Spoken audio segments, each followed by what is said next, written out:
Hi guys, I'm playing at the moment. I'm not playing any game, but I just want to check on this game Vigor. I'm still downloading games for my laptop. From 105 games, it's come down to 39 games. So I'm hoping by tomorrow I'll be able to test some games. I was playing War Robots before. I was very impressed with the graphics quality and everything. It was really impressive. But I have to really see what I'm gonna do because I'm thinking about swapping the monitors around.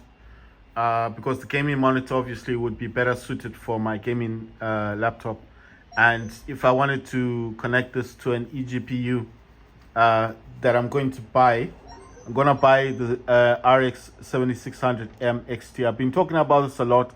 The reason why I've changed from the G1 to the other one that I'm gonna buy is because obviously the other one that I want to buy does support internal SSD, whereas this one, the one that I wanted to buy, the G1, doesn't support internal SSD.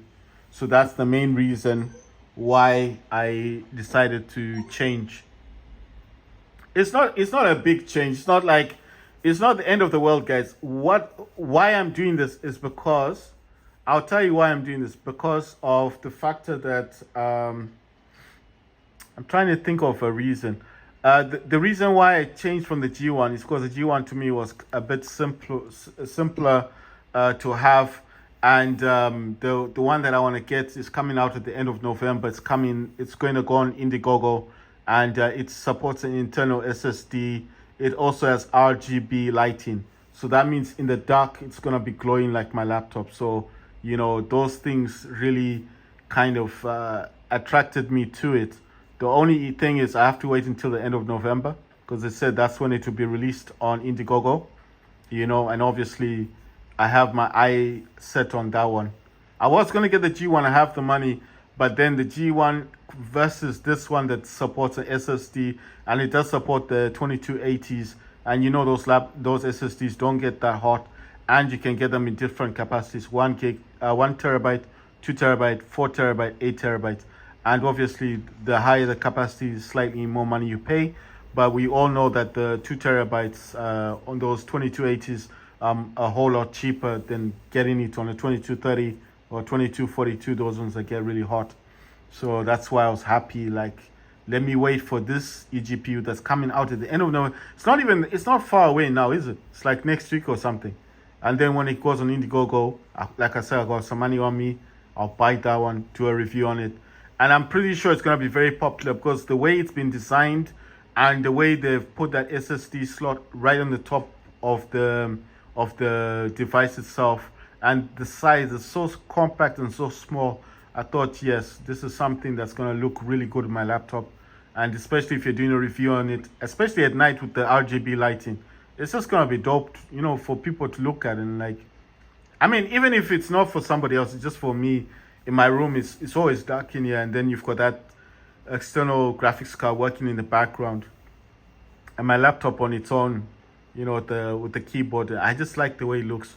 But okay, so basically, my laptop's got the Intel i7 10th generation. It's the 10750 base clock H. It's the base clock is 2.6 gigahertz. It does turbo boost to 5 gigahertz. It has the RTX 3060, which is not the Max Q variant. It's actually states it's a laptop GPU. So yeah, I know you're gonna say there's not much difference. Well, yes, but I do think that mine is better than the Max Q. We all know the Max Q's clocks are much, well, they're slightly lower, aren't they? I mean, I'm just happy that it's a RTX 3060 in the first place, because when I went in the store where they were selling this, the guy wasn't too sure what it had in it. I just asked him, I said, "What card does it have?" And he was just telling me UHD, and I was like, "Okay, I know it's got the Intel one, but it's got RTX on it." And it's like the guy, the people selling this, like, they didn't even know what kind of laptop it was. So I was like, how can you sell stuff you don't understand? You don't even know what you're buying. I think it's because to them It's is a gaming laptop. It's got a red. It had a red keyboard. When I got it from the keyboard was red, and I was like, okay, it's got a red keyboard. I didn't even think, I didn't even know about Nitro Sense. I didn't even know about all this killer network stuff. You know, this Wi-Fi stuff that is got installed on it. I didn't even know anything about Cool Boost. You know, all this is got a lot of stuff on it that I didn't see in the store. You know, I found all the stuff out when I brought it home. And when I started checking it online, the reviews on this are quite good. You know, people are giving Acer a lot of props for it. Like they're saying it's a very good laptop. You know, it's good for gaming. So I mean, the very fact that I actually got it for 600, I mean, $600 is a lot of money. I know you guys are probably thinking if you added $200 on top, you could have gotten a laptop with the RTX 4050, which also has a 6 gigs of VRAM on it. And yeah, I get that. But I don't know. It's like when I see something that I like, you understand? If I like something, this is how I function. If I like something, and that something is right in front of me, and I just like it, then I'm probably going to buy it. You understand what I mean? I've been looking for a gaming laptop for a very very long time, and the very fact is, every time I was looking for a gaming laptop, I couldn't get one. You know, I would look on Facebook Market, I would look on eBay, I would look on AliExpress, I would look on Amazon.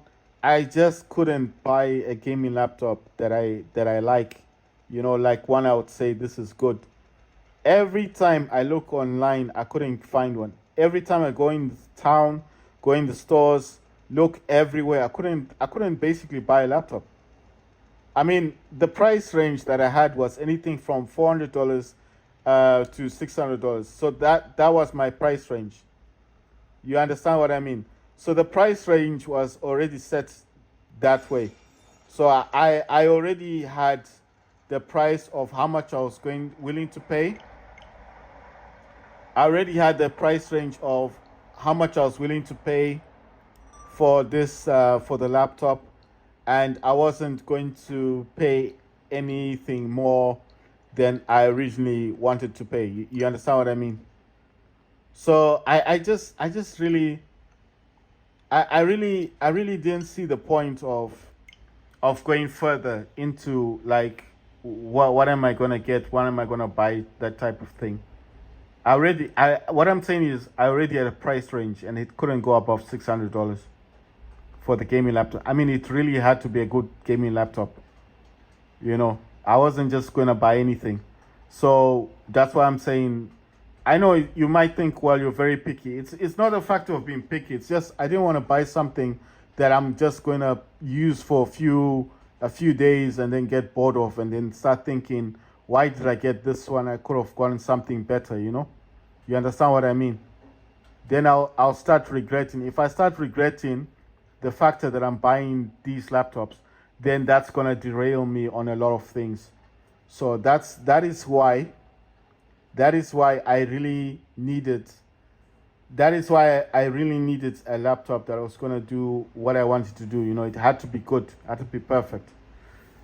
So that's why I'm saying it's that's what led me to buying the Steam Decks, buying the Switch, the OLED that you're seeing in front of you.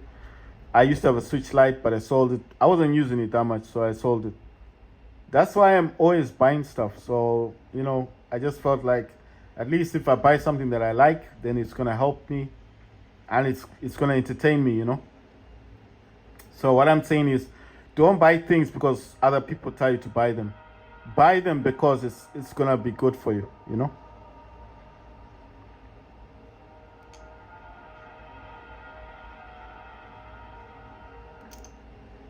Look at this. Where is mine? I didn't know this was on Switch. But I did buy this on Switch. I bought some other games. I'm not sure if all my games are there. I mean, I purchased a few games. I've played this on the iPhone. and I think on Android. But I've never played this on the Switch.